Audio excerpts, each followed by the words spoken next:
Hi friends అందరికీ. ఈరోజు అయితే కోవిడ్లో వర్షం చాలా గట్టిగా వస్తుంది అనమాట. మామూలుగా లేదు. అంటే మాకు ఫర్వానీ హాస్పిటల్ డ్యూటీ ఉంటుంది మా మేడం, దాంట్లో చేస్తుంది అనమాట డైలీ కూడా. అంటే డ్రాపింగ్ పికప్ దాంట్లోనే. అక్కడి నుంచి మనకు పార్కింగ్ ఏమో ఎంట్రన్స్లో ఉంటుంది, ఇక్కడ నుంచి ఏమో ఇక్కడ లోపలికి వెళ్ళాలి. చాయ్ కావ పట్టుకుని వెళ్ళాలన్నమాట. వర్షం చూడండి ఎలా ఉందో.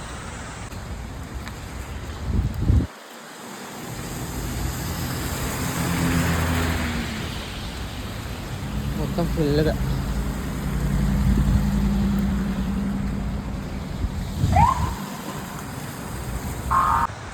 బాంబులో అప్డేట్ అయితే మామూలుగా లేదు. వాళ్ళు కంటిన్యూగా నైట్ మాటలు అలా దాడి చేస్తూనే ఉంటున్నారు. ఎవరేం పట్టించుకోవట్లేదు. గాలిలో మాత్రం శబ్దాలు.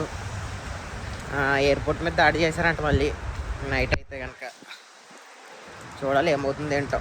అలవాటు అయిపోయింది ఇంకా అందరికీ. అవి అలా మోగుతూ ఉంటాయి, అలా పడుతూ ఉంటాయి. గాలి టపకాయలు ఎత్తున్నట్టు ఫీల్ అవుతున్నాం ప్రతి ఒక్కరు. కొంచెం టెన్షన్ అయితే ఉంటుంది, ఇంకా అలవాటు అయిపోయింది అందరికి కూడా. క్లైమేట్ చూడండి ఎలా ఉందో, రేంజ్లో ఉంది కదా. నిన్న నైట్ నుంచి కూడా సేమ్ ఇలాగే ఉంది, కంటిన్యూగా అలా వర్షం పడుతూనే ఉంది.